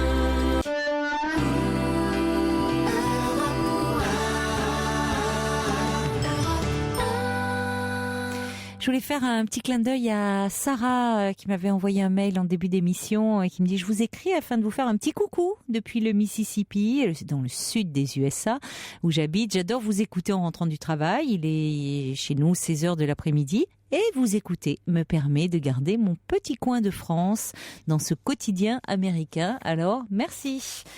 Et puis Eliane m'envoie un mail pour demander ce que veut dire burn-out. Alors c'est vrai que c'est le terme anglais qu'on utilise pour parler du syndrome d'épuisement professionnel. Littéralement, c'est burn-out, on est comme brûlé, consumé de l'intérieur. Hein. C'est complètement épuisé du fait du travail. Allez, on va accueillir maintenant Anna. Bonsoir. Bonsoir Caroline. Bonsoir Anna. Je vous remercie d'abord d'avoir sélectionné mon appel. Et puis je remercie aussi Jeanne qui m'a accueillie si gentiment tout à l'heure. Merci pour Jeanne. Moi, c'est aussi pour une forme d'épuisement, mais tout autre, puisque je suis maman de 2 adolescents. Oui. Et mon fils, qui a 14 ans, devient extrêmement difficile à vivre, pour ne pas dire violent. Ah oui. Violent. Il est agressif. Il est violent en parole, mais physiquement aussi. Oui. Alors au départ, c'était uniquement en parole. Et puis depuis juillet l'année dernière, il a commencé à lever la main sur moi. Et puis petit à petit, les choses sont allées crescendo et on a une relation maintenant qui est très très difficile. Et vous les élevez seuls ? Oui. Leur père n'est plus présent dans leur vie ? Il les voit très rarement. Et mon fils a également a réussi à faire pleurer son père et à trouver les failles chez lui. Et de la même manière, il a levé la main plusieurs fois sur son père. Donc, Et qu'a fait le père ? Il pleure. Oh là là, oui, on comprend aussi que votre fils soit déboussolé, hein, parce que le père se montre très faible par rapport à ça. Enfin, vous voyez, tout à fait, alors je dis pas que c'est simple, parce que les adolescents souvent attaquent beaucoup leurs parents, les adultes de manière générale, ils tentent de les déstabiliser, de les fragiliser. C'est une façon pour eux aussi de mettre une distance qui est nécessaire entre eux et les adultes pour essayer de se persuader qu'ils peuvent se passer d'eux. C'est ça aussi l'adolescence, grandir, avoir à grandir, et on déboulonne les idoles d'avant, de l'enfance en tout cas, qui étaient les parents ou ceux qui en tenaient lieu. Vous savez, c'était Winnicott c'était un grand psychanalyste d'enfants qui disait aux parents d'adolescents, vous avez semé un enfant, vous récoltez une bombe. Donc c'est bon, ça a le mérite d'être explicite. Et il disait que à ce moment-là, les parents, il faut avant tout qu'ils survivent, c'est-à-dire résister. Bon, résister, ça veut dire tenir bon dans la tempête. Alors, face à un adolescent parce qu'ils sont aussi très ambivalents, c'est-à-dire qu'ils veulent à la fois que se passer, ils ont plus besoin de notre amour, mais si on les regarde plus, ils s'effondrent. Donc, ils ont besoin de sentir aussi un adulte qui fait face, qui tient bon. Alors, c'est vrai qu'ils repèrent, les adolescents repèrent très très bien nos failles. Alors ça, ils ont une clairvoyance extraordinaire pour mettre l'accent, le doigt sur les failles des adultes. Mais si en face d'eux, l'adulte s'effondre, l'adolescent, il se retrouve seul face à lui-même, quoi, et face au chaos intérieur qui l'agite. Alors, donc malheureusement, vous n'êtes pas aidé, voyez, parce que s'il avait aussi un père qui tenait bon et qui résistait, ça vous aiderait. Alors, j'ai une fille qui a 1 an de plus que lui, et il y a un peu plus d'1 mois, il l'a poussée violemment et elle s'est cassé le bras. Oh là là, oui, bon, Et donc, lui, il a prétendu que c'était...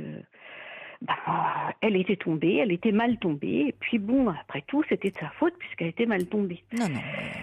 Elle est mal tombée, mais parce qu'il l'a poussée, donc ça ne va pas. Et comme ça ne va pas, qu'il lève la main sur vous. Non, il faut vraiment, il faut demander une aide, l'aide d'un tiers. Alors, il est suivi par un pédopsie depuis très longtemps. Pour quelle raison est-il suivi ? Pour quelle raison ? Parce que il a été rejeté très tôt par son papa. Et son papa est d'origine maghrébine et il a beaucoup de mal à accepter cette identité,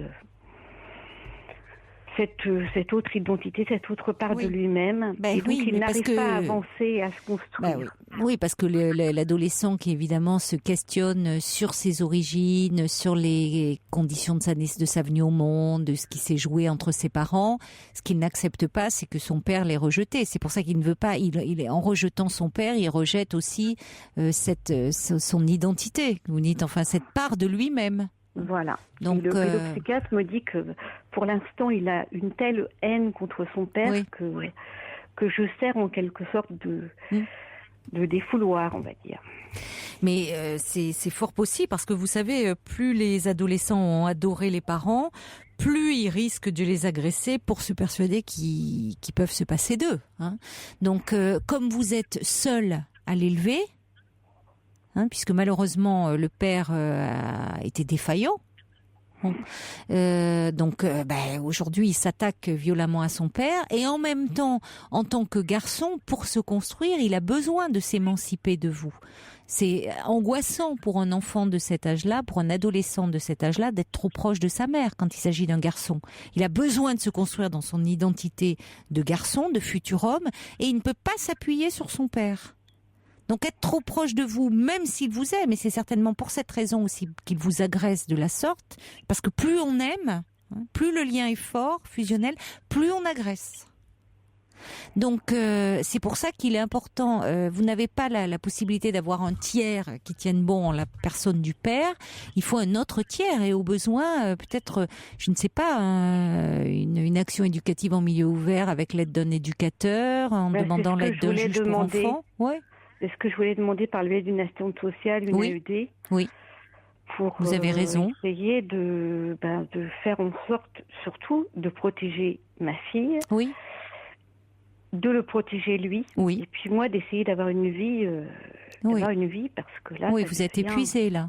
Oui, ça devient douloureux, ça devient invivable. Oui, je comprends. Et il arrive à un stade où je ne le supporte plus. Mais oui, mais c'est normal. C'est normal, il vous agresse en permanence, il est violent avec vous, donc c'est normal que vous ne le supportiez plus. Même si vous l'aimez, c'est normal que vous ne supportiez plus cette situation, c'est même sain. Ce qui serait préoccupant, c'est que vous acceptiez, que vous soyez dans la résignation. C'est sain de ne plus supporter cette situation et de ne plus le supporter dans sa violence. Voyez, c'est parce que ça va supposer une réaction de votre part. Parce que comme vous avez raison de dire qu'il faut évidemment protéger sa sœur, vous également, et puis lui-même de ses propres pulsions agressives, qui ne vont pas sans culpabilité. C'est jamais anodin pour un enfant d'agresser son père ou sa mère, physiquement parlant. Mais dans les 5 minutes qui suivent, il vient et il me dit « Bon, ça y est, on fait la paix, on oublie. » Je dis « Non, c'est pas possible. » Ah non. Non. On ne peut pas oublier. Non, quand il y a un passage à l'acte, oui, mais c'est parce qu'il se sent très coupable, certainement. C'est-à-dire que c'est toute son ambivalence et que à la fois il vous aime, il a besoin de vous, mais il veut s'affranchir de vous, de votre autorité, et après il se sent extrêmement coupable. Donc c'est comme s'il voulait annuler, effacer ce comportement. Mais vous avez raison de dire non, c'est parce que vous savez en plus que ça peut recommencer, que ça va recommencer. Et que ça recommence régulièrement. Mais oui. Donc, et qu'en dit le pédopsychiatre? Parce que justement, je pense qu'il faut... ça ne veut pas dire qu'il ne continue pas à le suivre, parce que votre fils s'y rend aux séances. Oui, tous les 15 jours. C'est bien, ça veut dire que, vous voyez, il a investi ce lieu, ce thérapeute, donc il est important qu'il poursuive cela, mais qu'il y ait quelqu'un de plus actif dans le quotidien, parce que le pédopsychiatre travaille avec lui sur son histoire, sur son évolution, sur sa personnalité, mais il n'est pas avec vous dans le quotidien. Donc avoir recours à un tiers, comme vous le dites, c'est une bonne chose. Ça peut être un internat aussi, peut-être le mec qui soit un peu dans un cadre un peu structuré et que ça ne soit pas en expliquant bien que c'est pas de l'ordre de la punition, mais que c'est plus possible. C'est cette situation où on en arrive à des comportements de violence et que c'est pour qu'il aille mieux et c'est pour que votre relation aille mieux. Oui, parce que les échanges ici, donc à la fois entre lui et sa sœur et entre lui et moi, ne deviennent plus que des échanges violents, des insultes. Oui, c'est pas possible. Oui, non, c'est pas possible. Et il y a personne autre comme homme de référence qui dans votre entourage. J'ai un ami, mais bon. Votre compagnon qui habite loin d'ici et donc que je ne vois que de temps en temps. Et... Il n'y a pas un oncle, un grand-père qui pourrait... Non, il n'y a pas d'oncle ni de grand-père. Oui, donc il n'a pas de référence masculine. Il n'a pas de référent masculin. Son pédopsychiatre est un homme ou une femme? Oui, c'est pour ça que j'ai changé. Au départ, c'était une femme. Et j'ai pris un homme maintenant. Vous avez bien fait. Oui, il faut qu'il ait une figure masculine. Mais ça peut être fait par le biais d'un éducateur. Vous voyez, si vous contactiez via le juge des enfants une aide, enfin, un éducateur pourrait être présent. Ça pourrait. Il a besoin de se heurter à une autorité autre que la vôtre. Ça ne veut pas dire qu'il doit remettre. C'est pour mieux accepter votre autorité. Hein, évidemment, vous restez sa mère. Mais là, il est dans un nécessaire détachement vis-à-vis de vous parce qu'il doit se construire en tant que futur homme. Donc, être trop près de vous, c'est angoissant. Mais le problème, c'est qu'il n'a que vous. Donc, il n'y a pas le père qui peut jouer le rôle de tiers séparateur. Et en plus, avec l'histoire du père, parce que si le père n'était plus là parce que il était décédé ou parce que, vous étiez séparés, mais qu'il reste présent dans sa vie, mais là, comme vous le dites, il a une haine vis-à-vis de son père qu'il a rejeté. Donc il peut pas, il ne veut rien entendre de ce père-là pour le moment. Non, pour le moment, c'est impossible. Non, parce que il a beau jeu de lui dire tu m'as laissé tomber, tu t'es pas occupé de moi, donc c'est pas maintenant que tu vas pouvoir me dire comment je dois me comporter. Ça peut pas passer, le discours du père. Et d'ailleurs, le père lui-même est dans sa culpabilité puisqu'il pleure devant son fils.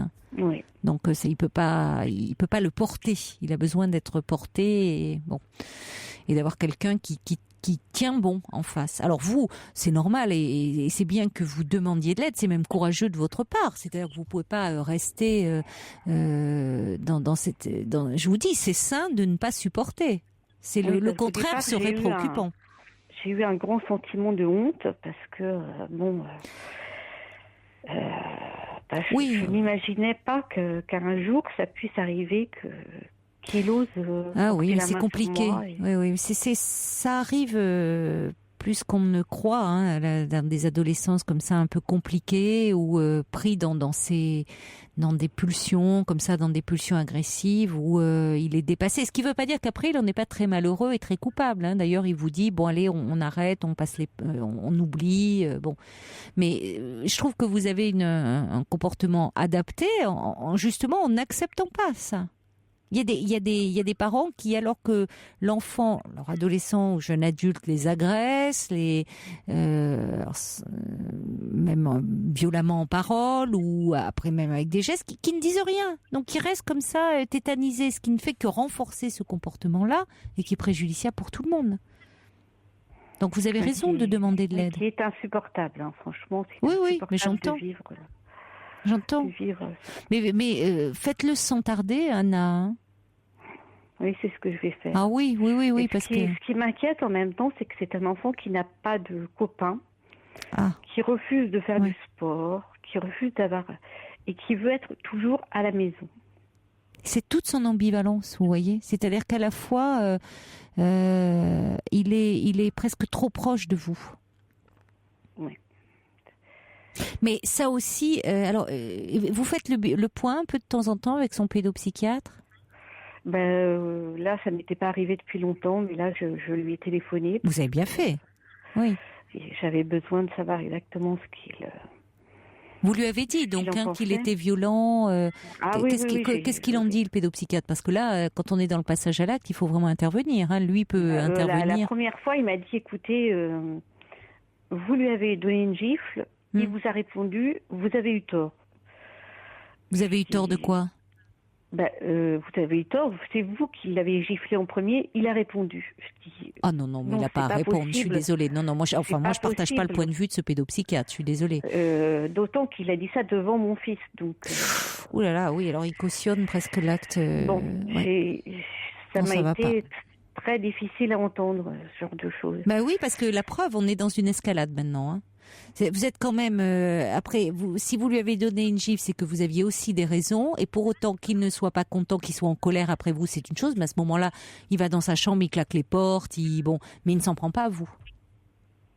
Alors effectivement, il veut dire, vous ne devez pas lui faire ce que vous-même vous ne voulez pas qu'il vous fasse. Mais attendez, si vous avez donné une gifle, c'est peut-être parce qu'il vous avait poussé à bout. On ne dit pas. Oui, c'est ce que je lui ai expliqué. Je lui ai dit, donc, c'est sûr que la violence ne résout rien, mais là, c'était bon. Oui, c'est que vous étiez, bien sûr, c'est que c'était allé trop loin. Donc il faut prendre le point de départ. Pourquoi vous-même vous avez eu ce geste? C'est parce que dans son comportement, il y avait quelque chose qui n'était pas acceptable, certainement. Bon. Donc après, le fait qu'ils disent devant votre fils, bah oui, mais en gros, bah oui, il vous le rend, oui, bon d'accord, mais enfin on voit où on en est maintenant. Bon, là vous lui avez dit quand même qu'on était dans l'escalade? Bah oui, je lui explique que bon, ça monte crescendo. Et bon, là il a pris en compte, parce que là il y a à réagir. Là il a pris en compte. Oui, je pense, oui, là il se rend compte qu'il y a une escalade et que... pour vous comme pour votre fils, enfin il faut pas le laisser s'enfermer dans ses pulsions agressives, d'autant que quand même autre signe préoccupant, c'est qu'il n'a pas d'amis. Non, moi c'est ce qui me... Oui, vous avez raison. Oui, non, ça, il y a un problème. Vous lui avez dit au pédopsychiatre aussi qu'il n'a pas d'amis? Oui, je lui ai dit. Et pourquoi il s'en plaint, votre fils? Pas du tout. Et bon, alors il est très réservé.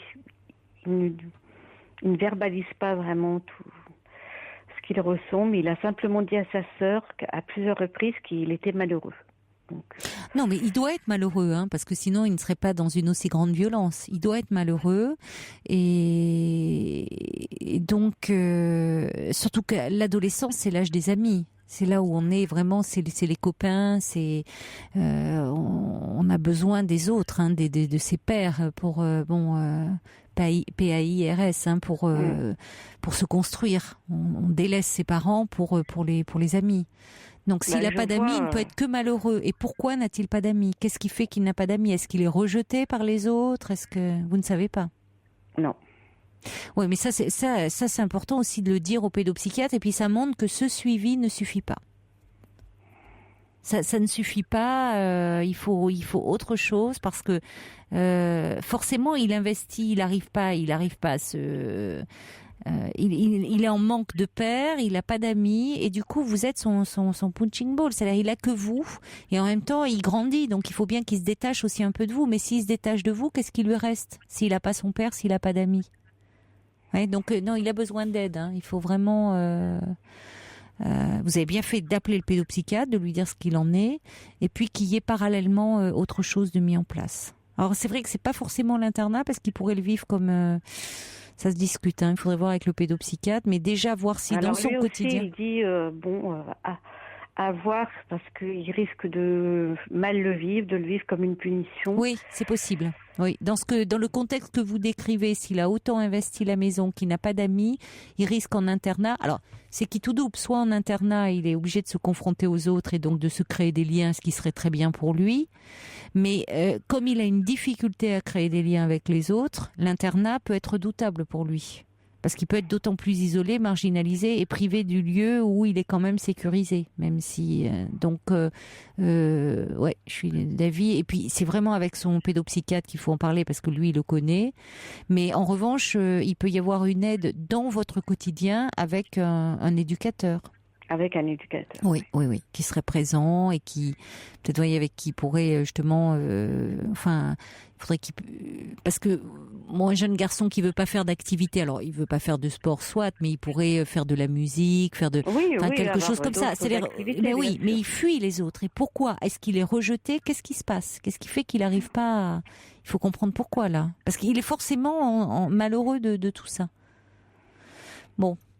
Il faut vous en occuper là et voir, demander conseil même au pédopsychiatre, parce que lui peut vous aider pour ce signalement, voyez, pour oui. Lui expliquer pourquoi c'est important qu'il y ait une aide et... Oui, puis surtout que je voudrais que ce soit maintenant rapide, parce que il faut. Mais je suis d'accord avec vous, il faut que ça soit rapide. Il ne faut pas que ce soit dans 6 mois là. Non, il faut que ça soit rapide. Mais demandez avec le pédopsychiatre et voyez avec l'assistante sociale pour qu'il puisse y avoir quelque chose de rapidement mis en place auprès de votre fils et de vous. Parce que vous ne pouvez pas vous épuiser. Comme ça, vous allez vous épuiser et puis lui, de toute façon, il est malheureux. Oui, oui, tout à fait. Oui, mais il est en pleine crise d'identité. Mais bon, ça veut pas dire, ça n'augure rien de problématique pour l'avenir. Vous voyez, il est dans quelque chose de douloureux. Ça veut pas dire, justement, il a besoin d'aide et vous ne pouvez pas faire face seul. Il y a un excellent livre de Xavier Pomereau, qui est un merveilleux spécialiste des adolescents, qui a écrit Ado en vrac et Mère en vrille. Alors, j'ai plus l'édition. Mais enfin, vous allez trouver. Je vais chercher. Voilà, Xavier Pomereau, Ado en vrac, Mère en vrille. Et donc, il a fait sous forme de cas cliniques, enfin d'adolescents qu'il a rencontrés dans son travail de pédopsychiatre. Et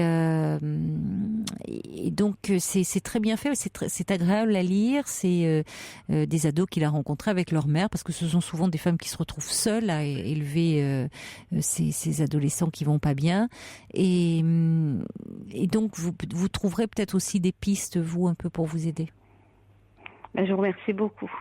Ado en vrille, mère en vrac, j'ai dit l'inverse. C'est chez Albin Michel. Très bien, voilà. Merci beaucoup. Bon courage. Bonne soirée, bon courage, Caroline. Anna. Au revoir. Au revoir. Pour parler à Caroline Dublanche, appelez le 39 21, 34 centimes les minutes.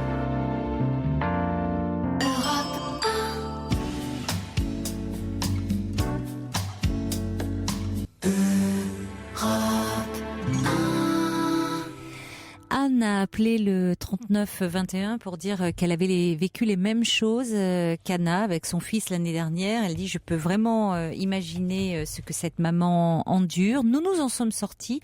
Il faut vraiment qu'elle aille chercher de l'aide et pourquoi pas se tourner vers les maisons d'adolescents. Oui, c'est vrai qu'il y en a de plus en plus maintenant. Donc, il y a une prise en charge pluridisciplinaire qui est mise en place et ils font en général du bon travail. Bonsoir Marc. Bonsoir. Bonsoir. Bonsoir Caroline. Je vous écoute.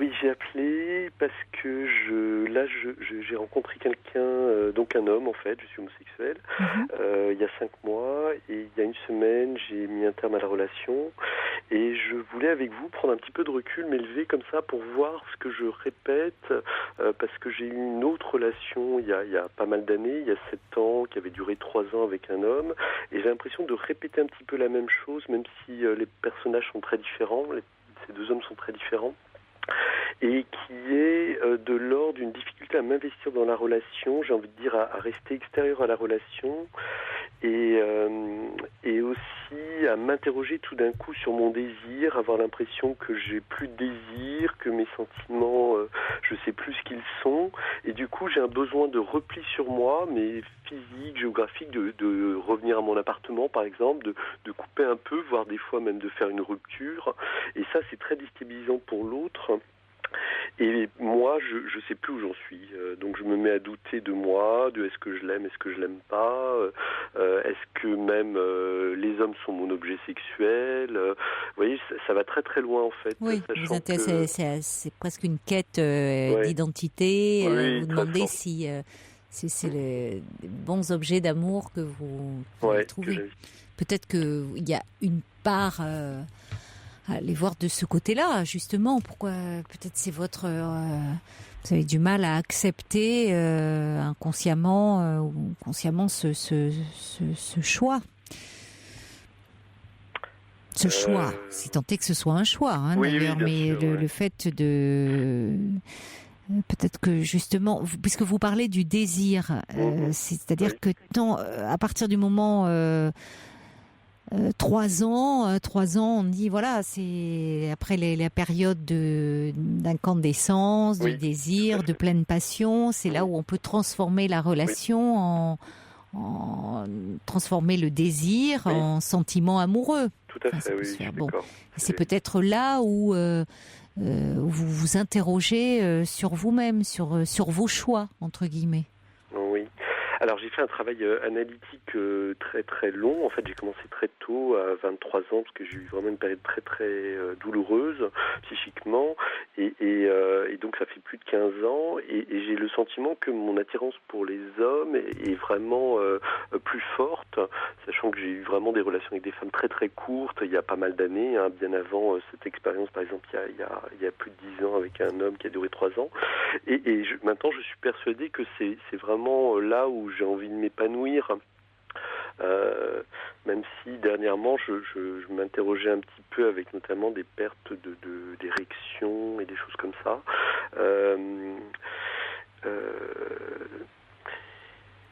Et j'ai le sentiment surtout d'avoir accepté, j'ai envie de dire, il y a très peu de temps, vraiment cette homosexualité. À ce qu'avant je n'avais pas accepté du fait aussi d'un contexte et d'origine sociale, religieuse de ma famille, où c'était très compliqué de l'accepter, en tout cas de pouvoir en parler, c'était pas possible, mais en tout cas moi j'avais des freins liés à ça, cette éducation. Bon, donc peut-être qu'il n'y a pas de relation, il n'y a pas de rapport de relation de cause à effet entre cette histoire où vous êtes resté 3 ans avec un homme et cette histoire qui s'est terminée au bout de 5 mois. Pourquoi ça s'est terminé?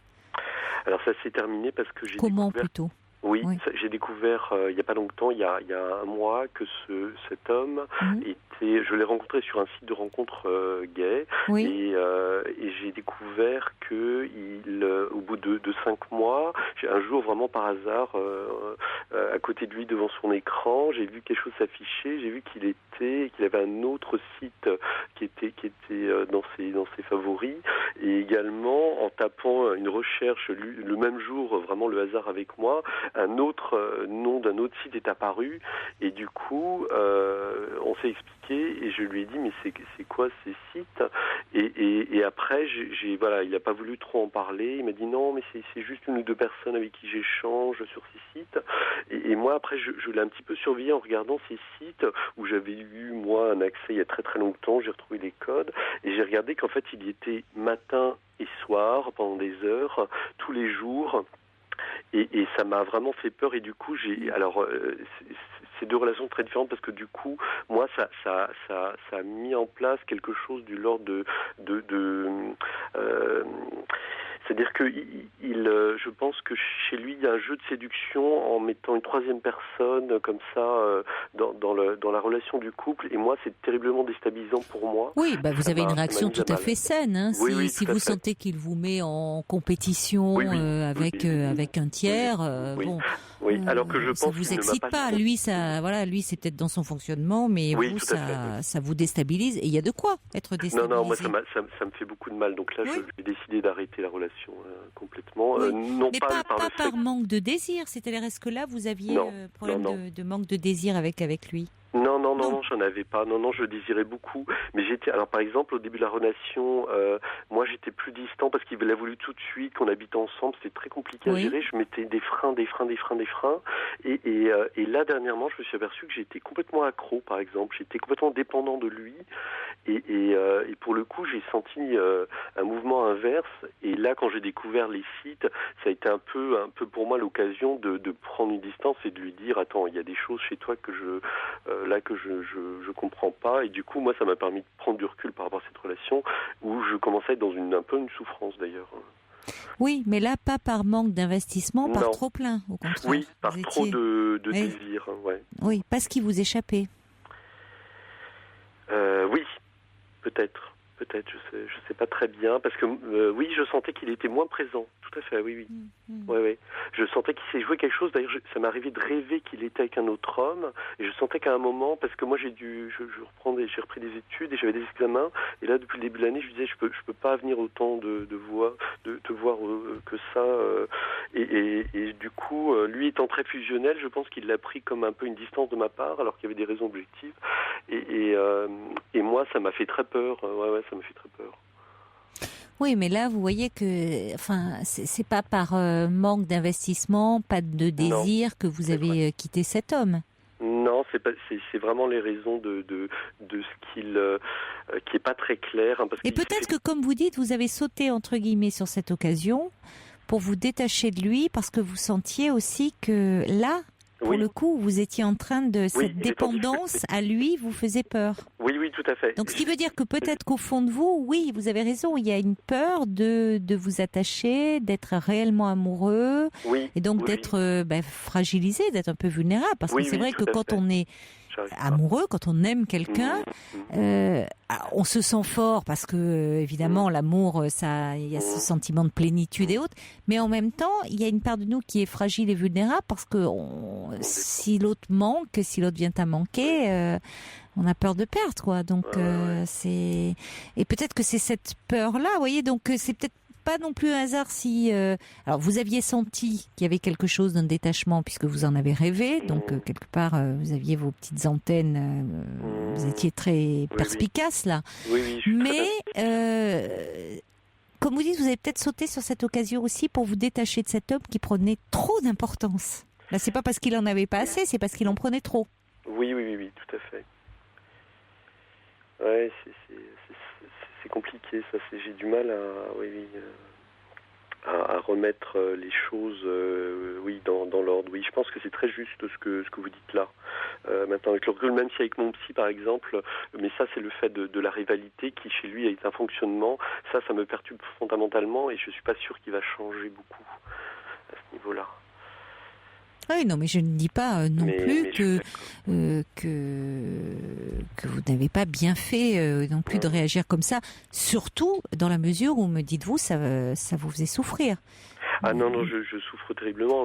Là, depuis... je pleure tous les jours, depuis 15 jours. Ça a été une blessure. Et la rivalité, ça vous renvoie à quelque chose, d'être mis en rivalité avec quelqu'un d'autre ? Oui, ça me renvoie forcément à ma sœur, je pense, et à la relation avec... alors, je sais pas, mon père, certainement. Moi, j'ai eu beaucoup de manque affectif de la part de mon père. Oui. Bon, vous allez pouvoir travailler ça avec votre analyse. Vous le voyez toujours ? Oui, bien sûr. Vous allez pouvoir travailler parce que ça va permettre de...